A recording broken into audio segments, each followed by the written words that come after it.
आगे बढ़ेंगे, बड़ी खबर का रुख कर लेते हैं। आपको बता दें कि स्वास्थ्य मंत्री रघु शर्मा का बड़ा बयान यहां पर सामने आया है। केंद्र के सामने मजबूती से उन्होंने अपनी बात रखी, ये बात उन्होंने कहा, और केंद्रीय मंत्रियों ने तसल्ली से हमारी बात भी सुनी है।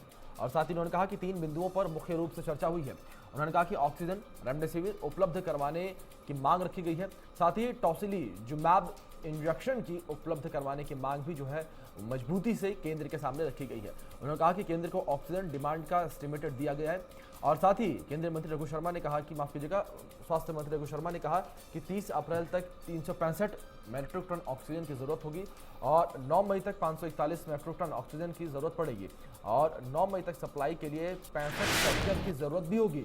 उन्होंने कहा कि हमने कई राज्यों से ऑक्सीजन खरीदने की बात की है, लेकिन हमारे लिए ट्रांसपोर्टेशन एक बड़ी चुनौती होगी। तो स्वास्थ्य मंत्री रघु शर्मा का यह बयान, बड़ा बयान आपको बता दें, उन्होंने कहा है कि केंद्र के सामने हमने अपनी बात मजबूती से रखी है। तो स्वास्थ्य मंत्री का बड़ा बयान यहां पर।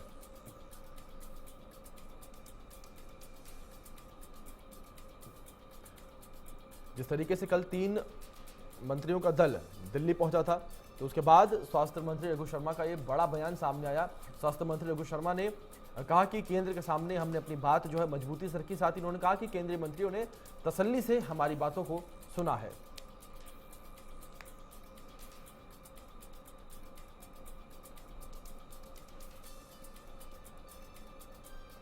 तो बड़ी जानकारी और अहम जानकारी हम आपको दे दें।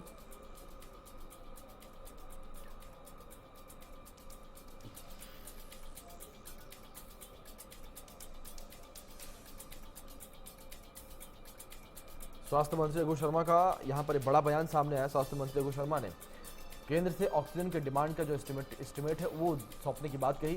साथ ही उन्होंने कहा कि केंद्र सरकार के जो मंत्री हैं, मंत्रियों ने हमारी बातों को सुना है और तसल्ली से उन्होंने हमारी बातों को सुना। उन्होंने कहा कि हमने कई राज्यों से ऑक्सीजन खरीदने की बात की है, लेकिन हमारे लिए ट्रांसपोर्टेशन एक बड़ी चुनौती है।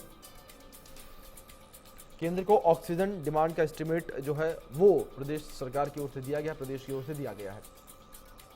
स्वास्थ्य मंत्री रघु शर्मा का बड़ा बयान आपको बता दें।